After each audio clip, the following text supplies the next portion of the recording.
Artificial turf is killing trees in the Las Vegas Valley. I'm the Lorax. I speak for the trees. There are two major reasons for this. Number one is how hot the fake stuff gets.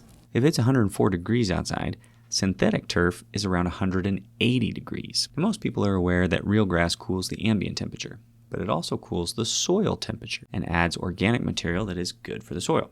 So when you remove grass that is cooling the soil and then you put down fake grass that heats the soil, you could be giving those tree roots a 20 to 40 degree temperature swing overnight. That kind of heat usually scorches the roots and it starts to kill any organic material, which is tree food, in the ground. Reason number two is what it does to the soil. Now, when you lay down artificial turf, you rip out the plants in the soil that are surrounding that tree, and then you grade the ground. This is bad for tree health because a tree's fine roots that absorb nutrients and water are damaged or removed.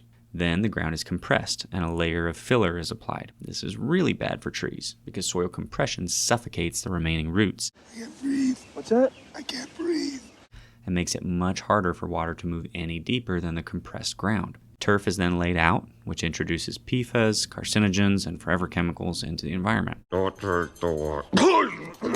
It also begins to drastically heat the soil. This is also bad for trees because without proper nutrients and water uptake, the tree has no way to process or move these chemicals out. After the synthetic grass is installed, the tree has already entered into this stage of stress, and now it's trying to survive with very limited resources. All of its roots are covered with synthetic turf, and they are no longer receiving nutrients, and they have limited access to water. Even if you add additional watering, it won't be able to permeate the compressed soil very well because it's so compact. Then, the drastically increased temperature that synthetic turf causes scalds or basically cooks the roots to death.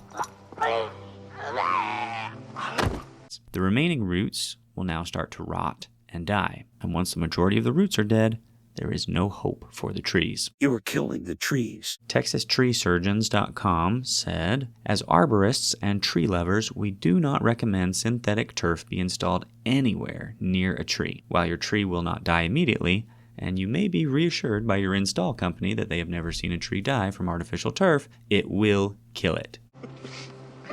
A much better solution is an alternative lawn, like microclover, carapia, or dichondra. These provide all the same benefits of grass, but they use a fraction of the water. If you're anywhere near Las Vegas, reach out to Valley Sod Farms to figure out which alternative lawn is best for you.